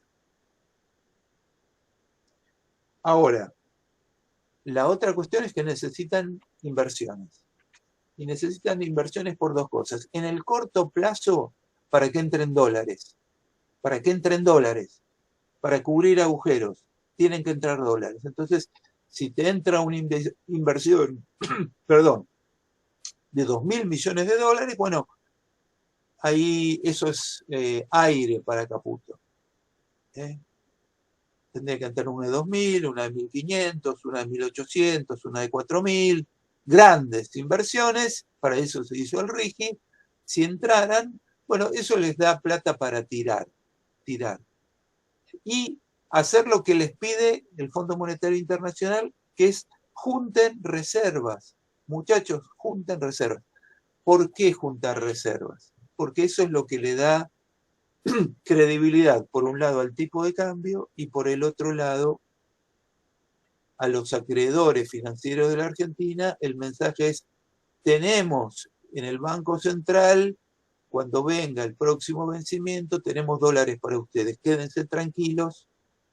Y si lograran generar una imagen internacional de que Argentina tiene dólares para pagar sus compromisos externos, no en julio, sino en el resto del año, y el año que viene, y el otro año, lo que empieza a pasar, o lo que podría empezar a pasar, es que en el ambiente financiero internacional empiecen a decir, bueno, pero Argentina está en condiciones de pagar sus compromisos, se le puede prestar. Y eso sería el famoso volver a los mercados financieros nuevamente, y para eso los financistas tienen una palabra que se llama rolovear la deuda, que es simplemente cuando te viene un vencimiento, 4.000 millones de dólares, 7.000 millones de dólares, salís al mercado internacional y decís, hola, necesito 7.000 millones de dólares, ¿quién me presta? Y te prestan. Y te prestan porque saben que lo vas a devolver. Eso lo tienen que lograr. Si lograran eso, es un paso muy importante porque se nos vienen vencimientos grandes del Fondo Monetario y también de los acreedores privados de la Argentina. Los grandes fondos, BlackRock y otros más, a los cuales le debemos mucha plata, entre 60.000 y 70.000 millones de dólares, y que va a haber que ir pagando en los próximos años. Vence todo junto. Entonces, el tema es cómo haces para pagar eso. Si restaurás la confianza de los financistas internacionales en tu economía, los tipos te empiezan a prestar para que les pagues. No es que resolvas ningún tema, pero no estás apretado. Vas a conseguir los dólares para ir pagando, porque piensan que vos te vas ensanchando. Entonces ahí es muy importante el tema de la inversión internacional que llega a la Argentina. ¿Cuándo va a llegar? ¿En qué forma? Y aparte, no es que viene una inversión y al día siguiente están exportando. Inversiones en minería tardan un tiempo hasta que todo ese circuito se empieza a poner en marcha y funciona. Y empieza a generar dólares. El RIGI está formulado de una forma muy mala porque les da a los tipos el derecho de sacar prácticamente todos los dólares del país muy rápido. Eso es un error. Eso es un error. No hacía falta. Incluso estuve en una conversación con Matías Culfas, que él decía, ministro de Economía de Alberto Fernández, él decía, nosotros teníamos conversaciones con una serie de inversores internacionales que no pedían lo que concedieron con el RIGI. No pedían que les cobren una tasa de ganancias menor. No, o sea, el gobierno excede lo que el capital internacional quiere para ingresar a la Argentina. Pero lo que sí quieren es garantías de que van a poder enviar las utilidades al exterior. Es decir, el tema para este gobierno es cómo ir destrabando toda esa masa de dólares que tiene que salir, cómo hacer para que entre una masa de dólares que le permita calzar con la que tiene que salir y se aplaque esta fiebre de dólares que hay en la Argentina. Probablemente tengan que renegociar con el Fondo Monetario Internacional, pero está visto que a este gobierno le dan todo. Le dan todo. Lo aman. Lo aman. Y no lo aman por buenas razones, lo aman por Trump. Es Trump el que le está diciendo al fondo, le dan todo lo que estos muchachos necesitan. Fíjense que sin ningún problema incumplieron las metas que le había puesto el Fondo Monetario Internacional, que le había dicho, ustedes para julio me tienen que juntar en reservas 4.000 millones de dólares y para fin de año otros 4.000. Nada, no le importó. Milei dijo, no se compran dólares, chau, listo. Y lo hicieron y no tuvieron ningún problema, ni un tironcito de hoja. Acá Julián recordaba el periodo de Alfonsín. Alfonsín lo tenían a los saltos. Cada incumplimiento lo volvían loco. Era una cosa, lo amenazaban, lo trataban mal, insultaban a la Argentina. Bueno, esto los quieren, a estos tipos los quieren muchísimo.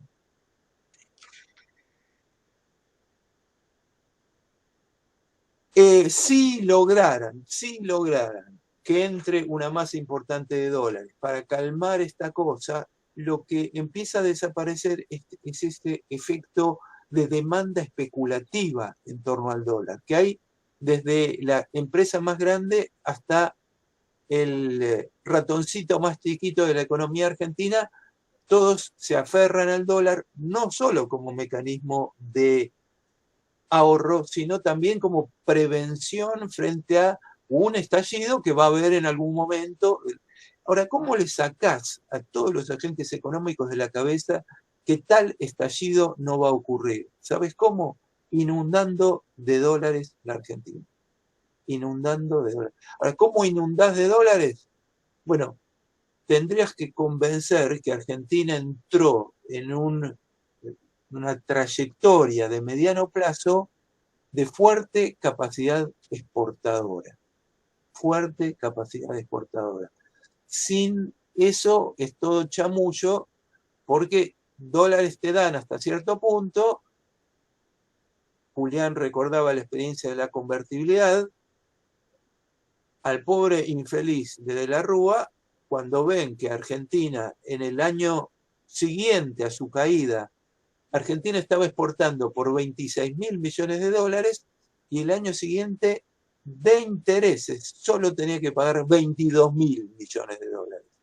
Imposible, imposible. Ahí es donde Cavallo empieza a inventar el megacanje y empiezan a hacer piruetas variadas y los mercados dicen estos están fritos, no le prestamos más y se fue todo el demonio. La pregunta es, ¿cómo haces para que Argentina entre en un sendero donde el año que viene exporta 120.000 millones y el otro 140.000 y el otro 170.000 Y cuando te empezás a llenar de dólares, se acaba esta cosa de que te desconfían y no te prestan, te empiezan a prestar y empiezan a entrar dólares, y la expectativa de que el dólar salta se termina por lo menos por un tiempo, y ahí deja de tener sentido estar jorobando con el dólar. Dedícate a hacer otra inversión financiera o productiva más interesante que estar apostando al dólar. Pero para eso hay que inundar de dólares a la Argentina. Quiero decir, hasta ahora las inversiones que vinieron por el RIGI son muy pocas, son completamente insuficientes para poder cumplir con esta meta de inundar de dólares a la Argentina. Entonces, están viendo si el gobierno es o no es, si van a entrar dólares. Todos se miran entre sí, los inversores internacionales, las calificadoras de riesgo, el empresario argentino, todos miran a ver quién es el primer gil que invierte en la Argentina, y nadie invierte. Eso es una cosa extraordinaria. Están viendo todos a ver quién invierte, quién no invierte. Algunas calificadoras de riesgo dijeron, salgan de Argentina en septiembre. Otros dijeron, no, salgan en agosto. ¿No? Es todo un mamarracho que por ahí aguanta. Quiero decir, yo no estoy diciendo garantizado la debacle, pero sí lo que quiero decir es que esto no es el esquema que le daría solidez a la Argentina. La única salida es una salida exportadora inteligente, no el RIGI, es otra cosa, y también controlar y administrar los dólares que tenemos de una forma inteligente y suministrarle a la población instrumentos de ahorro para que estén en condiciones de guardar los dineros legítimamente ganados en forma tal que no se destruyan por efecto de la inflación. Y por supuesto bajar la inflación, que es posible, no es una cosa rara, no es una cosa... Pero hay que cortar ciertos mecanismos que estamos muy acostumbrados en la Argentina y que parece una especie de tarea política titánica poder destruir. Estos libertarios han ofrecido una salida mágica, transitoria, pero si no pasa lo de fondo, que son las inversiones y la salida fuertemente generadora de dólares, todo el resto es una ficción, porque Argentina no va a poder pagar los compromisos que se vienen en los próximos años, y en algún momento todo vuela por el aire nuevamente. Gracias, Ricardo. Julián, seguimos con vos. Bueno, si les parece, entonces sigo para comparar un poco la convertibilidad en relación y voy a retomar algunos de los puntos que señaló Ricardo, que, bueno, me parecen fundamentales, ¿no? Que acuerdo con lo que él dice. Bueno, no sé qué pasa, que no me está... Ahí está. Bueno, saben, la convertibilidad se lanza en abril del 91. Vamos a ver algunas de las cuestiones. Si alguien necesita alguna especificidad, yo tengo un artículo que trabajé la coyuntura específica del lanzamiento de la convertibilidad, un artículo que se llama El nacimiento del 1 a 1, Cavallo, Menem y el origen de la convertibilidad, donde trata exactamente qué pasó, porque es una coyuntura que en realidad muy diferente a como uno cree que fueron las cosas, ¿no? Cuando va al tema histórico específico, es muy distinto a lo que históricamente o retroactivamente terminó resultando. Bueno, como saben, la convertibilidad implicaba por ley que un peso argentino, en realidad 10.000 australes, eran igual a $1, donde el Banco Central tenía toda la obligación de comprar y vender al tipo de cambio oficial, que era 1 a 1, ¿no? Y que supuestamente la base monetaria, la cantidad de billetes y monedas de la economía tenían que estar respaldados por las reservas internacionales del Banco Central. Acá hubo un par de trampas porque los propios títulos del gobierno contaban como reserva, entonces si el gobierno sacaba un bono y se lo compraba el Banco Central, decía, bueno, crecieron las reservas. Y el gran tema es lo que se llama el multiplicador bancario, ¿no? Que saben que el grueso del dinero de una economía en realidad no son tanto los billetes y monedas físicos, sino cómo se multiplican a través del sistema bancario, y sobre eso es lo que no había respaldo. Pero bueno, como la mayoría solo tomaba en cuenta la base monetaria y no la oferta monetaria global, bueno, hay también parte de los descalces de monedas, ¿no? Inicialmente va a funcionar relativamente bien, ahora vamos a ver cómo y por qué. ¿no? Que hay una serie de elementos, ¿no? Como los dólares que ingresaron por las privatizaciones, la fuerte suba de los precios internacionales de los productos que exportaba Argentina, y una serie de capitales internacionales que estaban buscando dónde recalar, ya sea porque había bajas tasas de interés en el exterior, que hicieron que vengan al país, ¿no?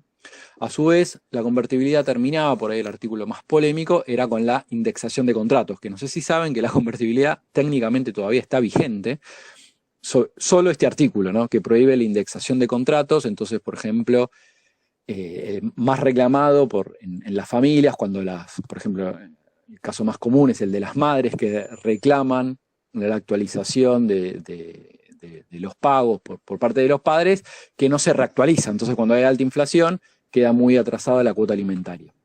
Bueno, a su vez se va a lanzar con el congelamiento de los salarios públicos, con la idea de asegurar el superávit fiscal.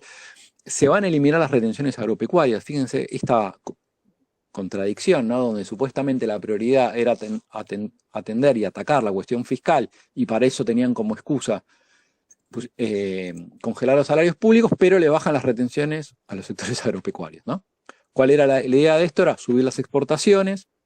A su vez se va a aplicar una ley de desagio por la cual los contratos previos, especialmente el de alquileres, van a estar obligados, fíjense acá, no hay nada de libre mercado, sino dirigismo, de bajar entre un 27 y un 35%. Va a haber una radicalización muy fuerte de la apertura económica, aún mayor a la que produjo Martínez de Oz, donde va a quedar una estructura general arancelaria de 4 valores, ¿no? Un 0 para las materias primas, 11% para los insumos productivos, 22% de protección para los bienes manufacturados, donde, bueno, el arancel promedio quedaba en torno al 10%.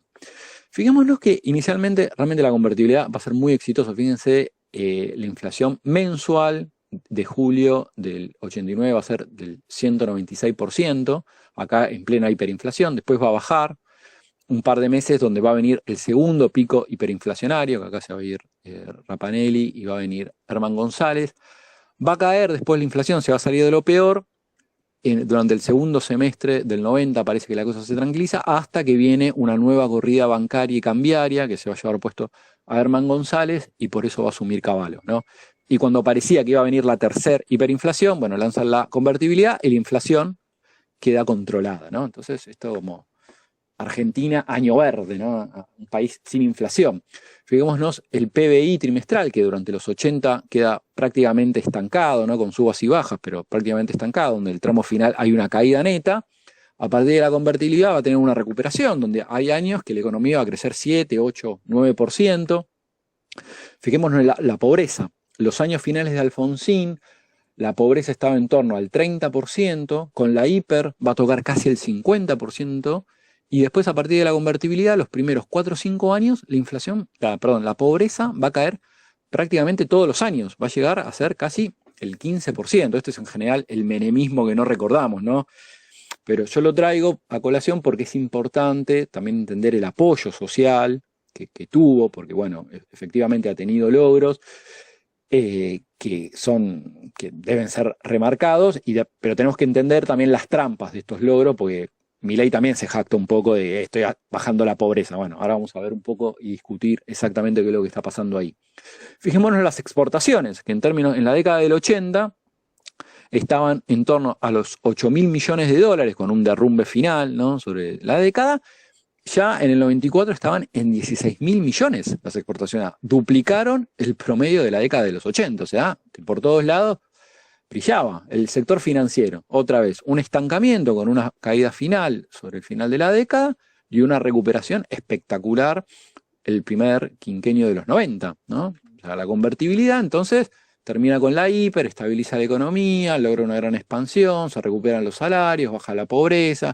Hay efectivamente en varios sectores económicos una modernización económica bastante palpable. Se van a duplicar las exportaciones, el crédito, ¿no? Los créditos personales, prendarios, hipotecarios, al consumo van a crecer muchísimo, y parecía, bueno, que Argentina abrazaba definitivamente la democracia, la estabilidad, el crecimiento, ¿no? Se hablaba de la entrada en el primer mundo, ¿no? Esta foto icónica, ¿no? De $1 peso, $1 de Cavallo, que esto le va a dar una fortaleza política, muy palpable al gobierno de Menem. Fijémonos cómo el radicalismo arranca ganando la década en cantidad de diputados en los 80 y después empieza a perder poder político, mientras que el peronismo pasa a lo contrario, cae inicialmente, está por abajo, pero ya a partir del 87, 88, todos los años suma y suma diputados, demostrando la solidez y la fortaleza política, el respaldo popular y electoral que tenían las transformaciones neoliberales. Traigo toda esta colación para tratar de relacionar política con economía, ¿no? Y que hay una mutua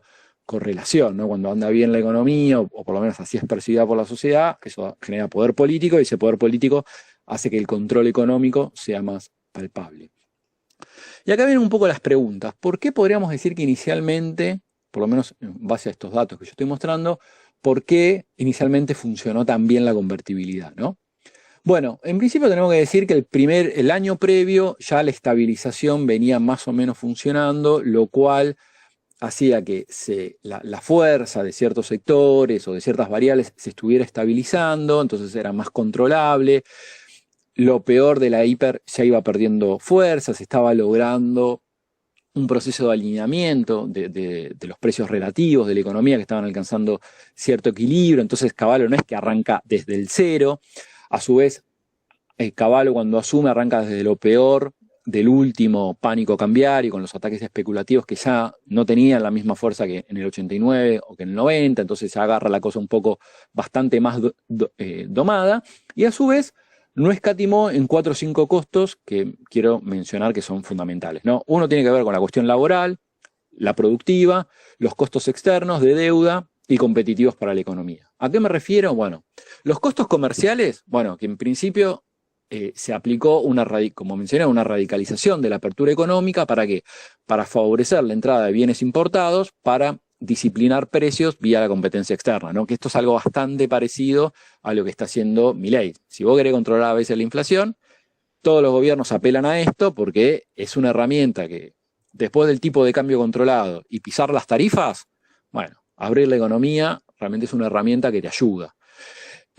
Lo que pasa es que el costo de abrir la economía, ¿cuál es? Desproteger el mercado interno, regalar, ¿no?, que quiebren empresas, que no haya producción nacional, pero bueno, es el precio que pagan algunos gobiernos con tal de estabilizar la economía. Y esto a su vez lo más palpable, si a vos tenés un boom de importaciones, ¿cómo compensás el sector externo de la economía, ¿no? Porque ese boom importador hace que quiebren empresas, quiebre la industria, se genera un alto desempleo. A su vez, en términos del sector externo de la economía, también, ahora lo vamos a ver, implicó arrancar desde un tipo de cambio alto y competitivo a que sucesivamente se empezara a trazar, ¿no? Que es algo que ya veníamos mencionando y que le pasó a la tablita, le pasó al plan austral y le va a pasar al plan de los 90, donde el atraso cambiario, ¿no?, empieza a ser cada vez más palpable y a perder competitividad. O sea, indefectiblemente las estabilizaciones, en todos los casos, ya sea la de Perón del 52, la de Frondizi en el 59, la de Krieger-Rosen en el 67, Helvar en el 73, Martínez de Oz con la tablita en el 79, el plan austral, la convertibilidad, incluso Kicillof y también Macri, y ahora Milei, empiezan con tipos de cambio relativamente altos y después sucesivamente generan atraso cambiario. Y este atraso cambiario viene de la mano con un déficit comercial, ¿no? El déficit comercial, ¿cómo lo solventaron inicialmente? Bueno, la respuesta es fácil, vendiendo empresas públicas. Eso generaba una masa de dinero gigantesco que permitía más o menos equilibrar las cuentas externas, y cuando eso empezó a ser insuficiente, empezaron a tomar deuda. Entonces, este desequilibrio, ahora vamos a ver, se soluciona por ese lado, y a su vez una renegociación bastante agresiva de la deuda externa que va a hacer bajar inicialmente el peso de la deuda pública en la economía, por lo menos hasta el 93, después va a volver a subir, ¿no? Y como lo habíamos mencionado antes, la afluencia de capitales externos, y el primer quinquenio de los 90 también vas a tener una suba muy grande de los precios internacionales, lo cual favorecía las exportaciones y te compensaba un poco el atraso cambiario. A su vez, inicialmente los costos sociales no fueron tan terribles, ¿no? De hecho, vimos que bajaba la pobreza. ¿Por qué? Bueno, porque había cierto colchón, a mucha gente que le echaban de las empresas le pagaban buenas indemnizaciones, entonces se largaba a los emprendimientos privados, individuales, a ponerse el taxi, el kiosco, el remis, el videoclub. Entonces todavía no se sentía tanto los efectos más perniciosos, ¿no? Y la sociedad, con tal de salir de la hiperinflación, estaba dispuesto a pagar altos costos sociales y salariales con tal de vivir la estabilización, ¿no? Entonces esto va a permitir el acompañamiento político de los 90. Ahora veamos este gráfico que nosotros, así en gran escala, parece un éxito total. Y de hecho lo fue, pero cuando uno pone la lupa, ¿no? Lo que uno ve que no se doma la inflación inmediatamente. Fíjense, los primeros meses del 91 fueron 15% de inflación. En el 92 hubo 14% de inflación. 93 ya 6,5, 94 3 y pico, recién en el 95 vas a tener inflación cero. Pero fíjense que en realidad no se logra una inflación cero en el 91. Yo traigo esto. ¿Por qué? Porque se da un acumulado de punta a punta entre el inicio de la convertibilidad y fines del 94 de casi 60% de inflación acumulada, ¿no? No es poco. Esto, indefectiblemente, fíjense cómo va a pegar en el tipo de cambio real y va a caer. Esto va a ser la apreciación cambiaria. Después acá va a haber una recuperación de la competitividad por la suba de los precios internacionales, que se van en el pico a mediados de los 90, y después una caída sistemática. Fíjense cómo el peor momento de la convertibilidad en términos de competitividad, ¿cuándo va a ser? En el 2001, cuando los precios internacionales de los productos argentinos empiecen a ser más fuertes. Aparte se van a empezar a acumular una serie de crisis externas, ¿no? La asiática, la rusa, la brasilera, después la turca. El euro, que era el principal mercado argentino en Europa, se va a empezar a depreciar frente al superdólar, generando un atraso cambiario más palpable con la suba de las tasas de interés y el riesgo financiero en el mundo. Fíjense esto que les mencionaba, en la primera mitad de los 90, cómo suben los precios internacionales de los productos argentinos, y en la segunda mitad caen. Y la peor coyuntura es la de la Alianza, 99-2001, ¿no? Acá lo vemos con los tres principales productos de exportación, maíz, soja y trigo. Vemos lo mismo, ¿no? Primera mitad crecen muchísimo, en la segunda mitad caen, e incluso en el 2001 tienen su peor piso. Esperen que me adelanto a algunas variables que... Esta es la que me interesa. Pensemos el tipo de cambio atrasado de lo que generaba, ¿no? La línea de puntitos son las importaciones. Fíjense cómo las importaciones son siempre superiores a las exportaciones, que es la línea sólida. En el único momento que se compensa la cuestión comercial, ¿cuándo es? En el 95, en la crisis del tequila, que es en el único momento que hay superávit comercial.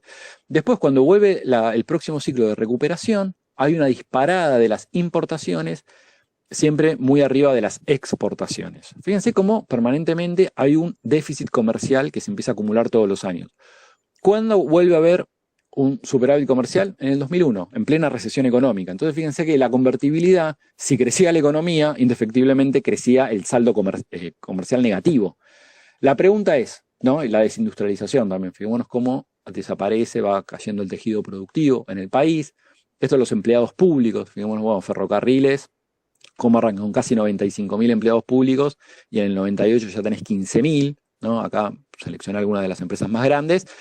Si tomamos el total de 230.000 empleados públicos de estas empresas, vos terminás con el 33%, o sea, 2/3 de los empleados públicos los rajaste, ¿no?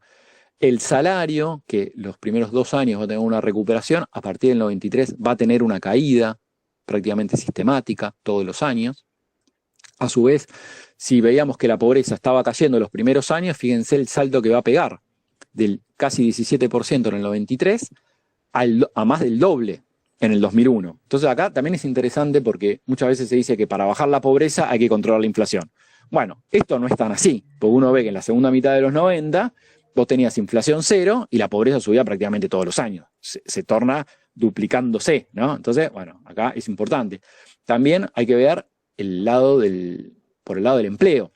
Como durante el gobierno de Alfonsín vos tenías una tasa de desempleo en torno al 6% promedio, en la primera mitad de los 90 ya casi del 10%, ¿no? Fijemos, el pico es en la crisis del tequila, acá con 18%, después va a caer cuando se recupera un poco la economía, y en el 2001 va a volver a subir al 18%. O sea, vos tenés un promedio, ya en la segunda mitad de la convertibilidad, de un 15% de desempleo, ¿no? Fíjense cómo sube un 65%, después otro 54%, y en líneas generales un 154%. O sea, la convertibilidad era una máquina de generar desempleados, desigualdad, pobreza, exclusión, ¿no?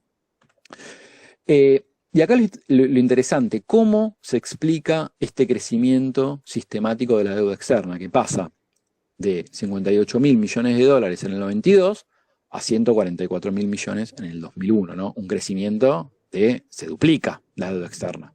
Bueno, la explicación es fácil, lo habíamos visto antes. Vos vivías acumulando un déficit en la cuenta comercial, ¿no? Como vimos, las importaciones son siempre más altas que las exportaciones. ¿Cómo lograbas compensar que siempre importabas más que los que exportabas? Bueno, tomando deuda, ¿no?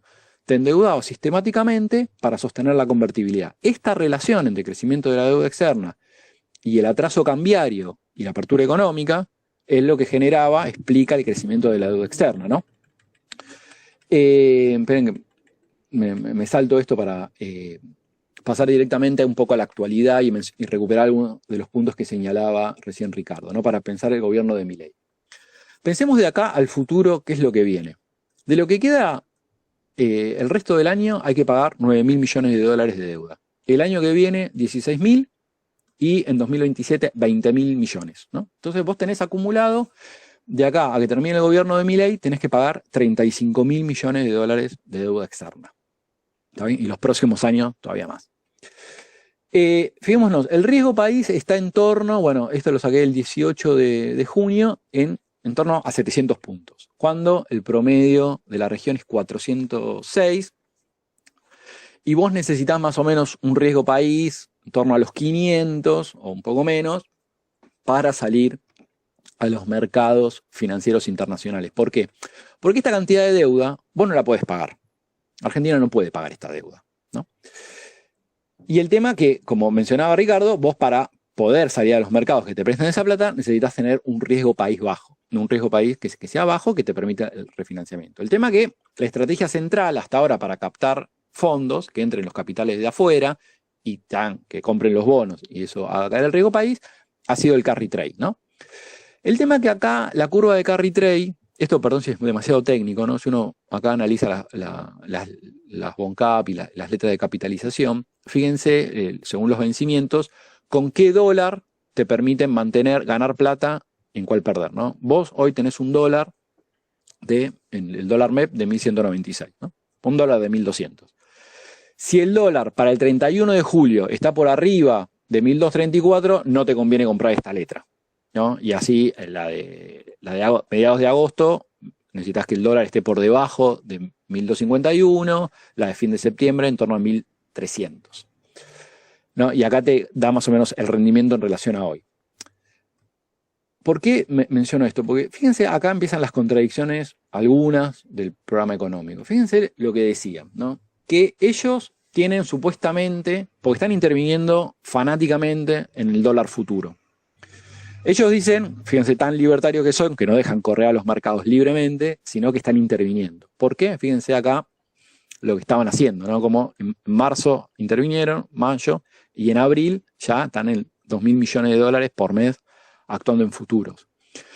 Esta es la pantalla de Rofex. Yo sé que el dólar futuro, lo explico relativamente rápido. Vos operás al último día hábil de cada mes, ¿no? Y este es el valor, ¿no? Que se cotiza. El tema que fíjense acá la estructura de contratos. Cada ficha son 10.000 dólares. Entonces acá tenés mucha plata, ¿no? Fíjense que ellos están interviniendo a fin de junio, a fin de julio, a fin de agosto, aparte todas fichas clavadas de 1.000 millones, ¿no? ¿Esto qué significa? Que no es un privado, es el Banco Central el que está poniendo posiciones ahí. ¿Para qué? Para tener fijado el tipo de cambio, ¿no?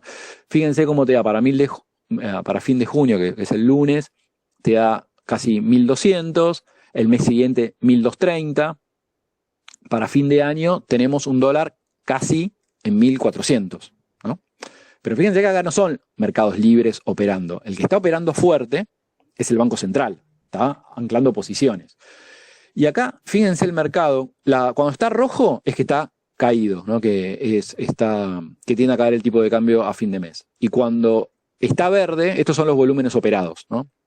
Entonces fíjense cómo estaba cayendo, pero las últimas semanas no para de subir la compra de posiciones de dólar futuro solo a fin de mes.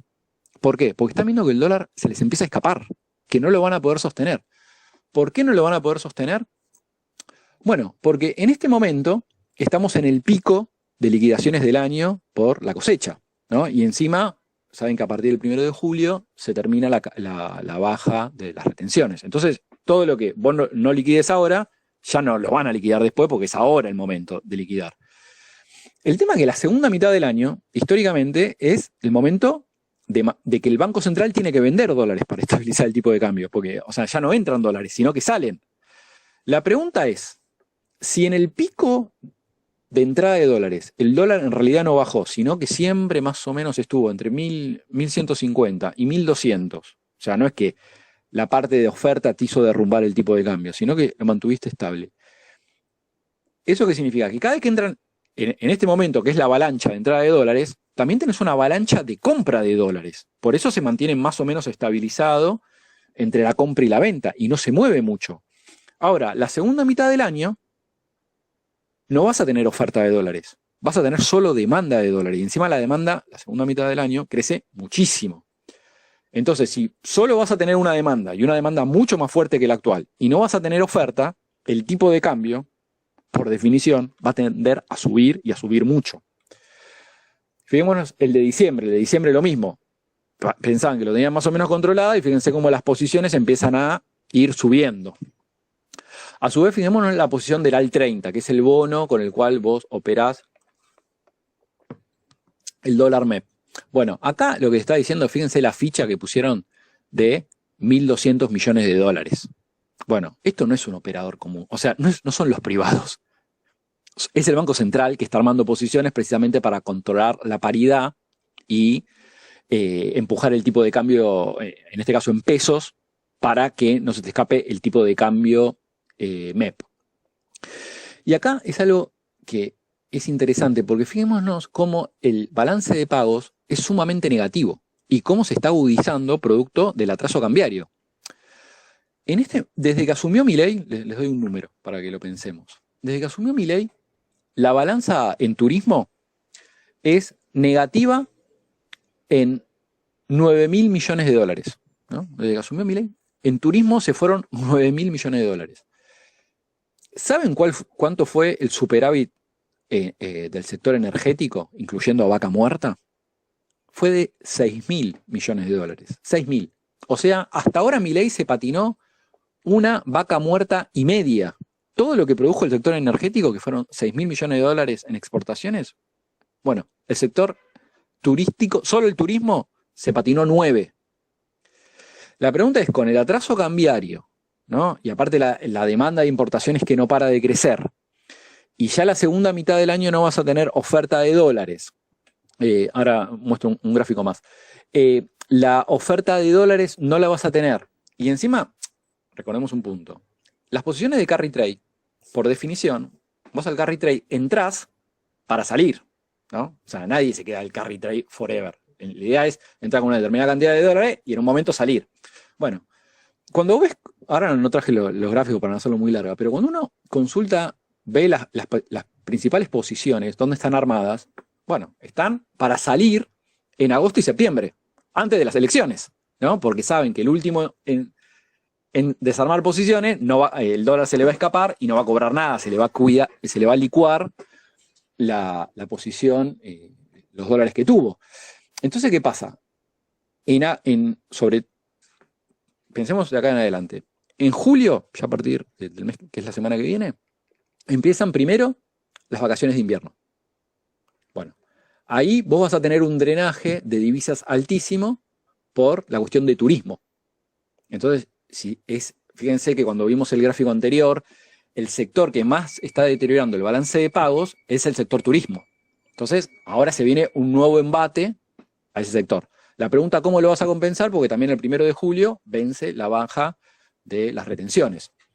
Punto 1. Punto 2. En agosto y en septiembre empieza el desarme fuerte de posiciones del carry trade. Porque hasta ahora el gobierno, no sé si han visto todos los días, si lo quieren hacer ustedes, sigan la cuenta del Banco Central en Twitter, se jacta, pone un cartel, ¿no? Dice saldo del mercado cambiario, sin intervenciones, o sea, ni compras ni ventas. Porque dicen, el dólar es libre. Claro, supongamos que es libre, saquemos de lado lo que están haciendo con la cuestión de los bonos, las posiciones de dólar futuro, saquemos de lado eso.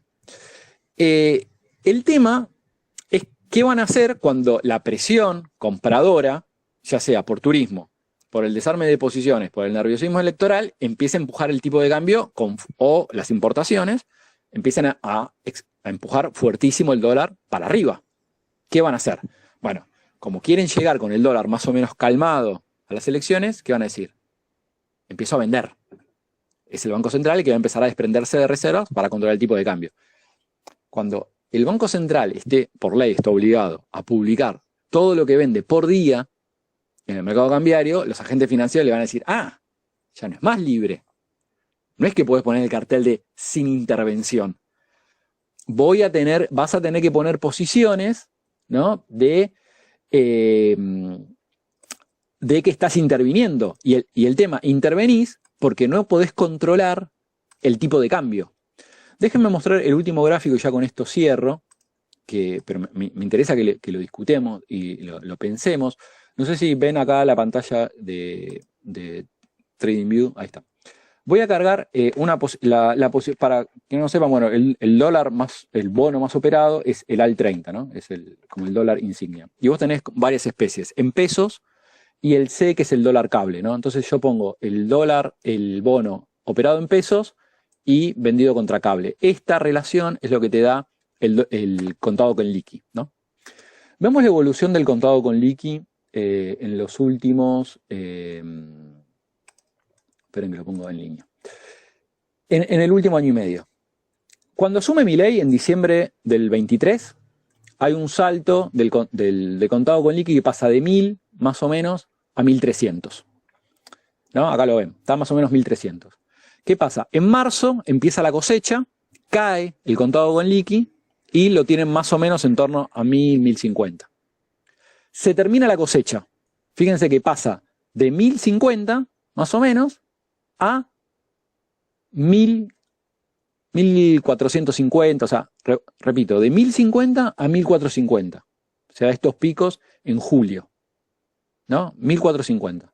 ¿Qué pasa? Después van a venir 5 o 6 meses de caída sistemática del contado con liqui, ¿no? Y el dólar MEP, es lo mismo. Va a pasar a valer de vuelta casi 1050, ¿no? El piso más bajo va a ser el 9 de diciembre del 24, ¿no? ¿Qué es lo que explica esta caída? Porque acá esta caída fue la cosecha. Se terminó la cosecha, se dispara el dólar. Y acá, de casi 1500, pasa a menos de 1100. ¿Qué es lo que explica esta caída? Bueno, esta caída la explica el blanqueo, ¿no? Por el blanqueo, a vos te decían, no pagas ningún impuesto, solo te pido que compres algún título, que entre el dinero a bancos argentinos por lo menos un mes. Entonces todo el mundo, muchos que querían blanquear, a tasa cero, compraban. Entonces esto derrumbó el dólar MEP, ¿no? Entonces decís, bueno, acá zafaste de que siguiera subiendo, ¿no? En vez de para arriba, empezar a bajar. Buenísimo.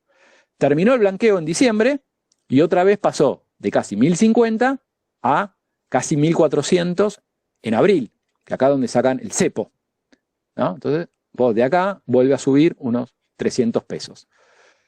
Baja de golpe, ¿con qué?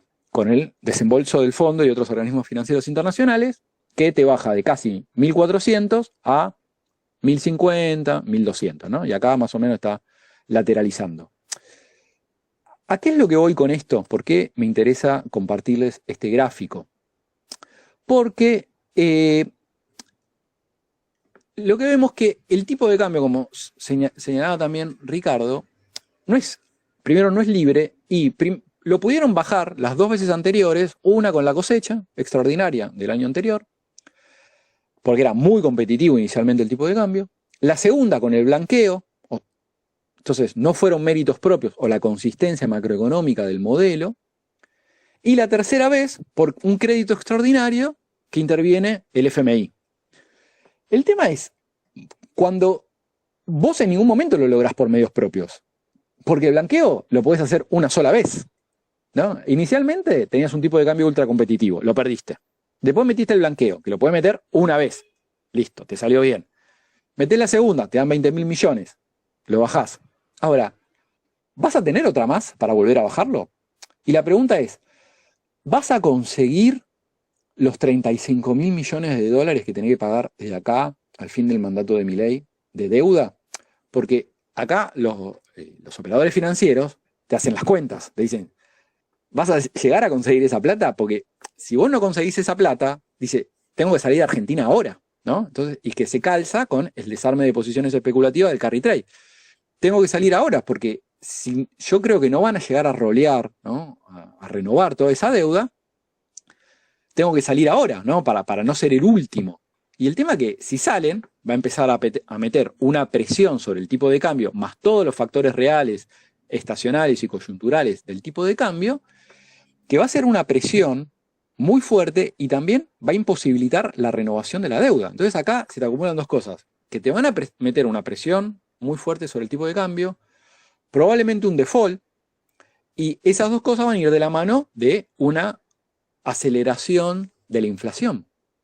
Entonces acá la pregunta es, ¿el gobierno cómo va a llegar a las elecciones? ¿Se le va a escapar el tipo de cambio? ¿Va a domar el nerviosismo de los mercados? ¿Va a poder hacer frente al desarme de posiciones? ¿Qué va a pasar con las reservas? ¿Qué va a pasar con los mercados cuando vea que todos los días el Banco Central tiene que salir, intervenir a vender reservas para controlar el tipo de cambio? Porque aparte eso va a significar que el mercado no te cree, que mantenés el tipo de cambio de manera artificial y todo tu supuesto discurso libertario y antiestatista, antiintervencionista, te lo vas a tener que guardar en el bolsillo. Entonces acá de vuelta la correlación entre inflación, estabilización, tipo de cambio, ¿no? Vemos que vuelve a cobrar todo el esplendor y el protagonismo, porque termina siendo una cuestión política, ¿no? Como vimos que fue Martínez de Oz que la imposición de bajar la inflación a costa del sacrificio del aparato productivo. Bajar la inflación lo que hizo Alfonsín en el 85 para ganar las elecciones, pero después terminó en una hiper. Lo hizo Menem, que le permitió la legitimidad del programa electoral con el 1 a 1, ¿no? ¿A qué costo? Y ahora le está haciendo Milei. Entonces, acá, conociendo los antecedentes de la historia económica argentina, entendiendo la dinámica macroeconómica, entendiendo qué balas usaron para controlar la situación, ¿no? Ya sea estas tres que mencioné, y en qué circunstancias está el tipo de cambio actual y las fuerzas de mercado, bueno, la pregunta es, ¿qué va a pasar de acá al futuro? ¿Se van a poder seguir controlando la inflación? ¿Se van a poder seguir controlando el tipo de cambio? Y eventualmente los virtuales estallidos, ya sea financieros, cambiarios e incluso sociales, ¿no? Porque ¿qué pasa si el dólar se va a 2000? Bueno, ahí te quiero ver. Anda a tener la calma cambiaria, anda a tener la paz social, evitar la conflictividad. Bueno, ahí ya fuiste, game over. O sea, ahí lo único que te queda es rezar para no irte en helicóptero, hermano. Entonces, fijémonos cómo es un factor político, financiero, social, incluso distributivo. Entonces, bueno, acá los enigmas del pasado y las pistas de los grandes nudos de la historia económica argentina, vemos cómo se proyectan al presente y sobre todo al futuro. Bueno, perdón, no sé si en algunas cosas fui muy técnico, fui demasiado rápido, bueno, pero trataba un poco de actualizar pasado y presente para pensar todas estas disyuntivas. Gracias, gracias Julián. Como siempre pasa, nos quedamos sin tiempo. Como pasa siempre, es como la marca registrada de este espacio, pero está bueno porque deja muchos interrogantes a futuro. Algunas de las preguntas que los compañeros vertieron ahí en el chat creo que fueron ampliamente respondidas y sobre todo con los nuevos interrogantes que sumó Julián hacia el final, que creo que es lo que a todos más nos ocupa, ¿no? Muy enriquecedor el intercambio entre los dos. Ricardo, como el alma mater de este espacio, te dejo el cierre, obviamente, desde mi parte, agradecerles a todos y a todas por venir y muy especialmente a nuestro invitado, que la verdad, por lo menos a mí me encantó su presentación y bueno, vamos a ver si lo podemos convocar para que venga otro día también, así seguimos un poquito más hacia adelante a ver qué pasó con todas estas preguntas que dejamos en el aire. Así que Ricardo, te dejo el cierre a vos. Bueno, muy, muy breve. Primero, un gran agradecimiento a Julián por el aporte, muy interesante. Y lo segundo, muy, muy breve. La verdad que Argentina tiene solución, se tiene que sacar de encima a los aventureros que vienen a jugar con el destino nacional, pero es un país que tiene las capacidades, las potencialidades para poder resolver absolutamente estos problemas que parecen interminables. Lo que queremos decir es que acá no hay nada secreto, nada oculto, no hay un maleficio que no se entiende.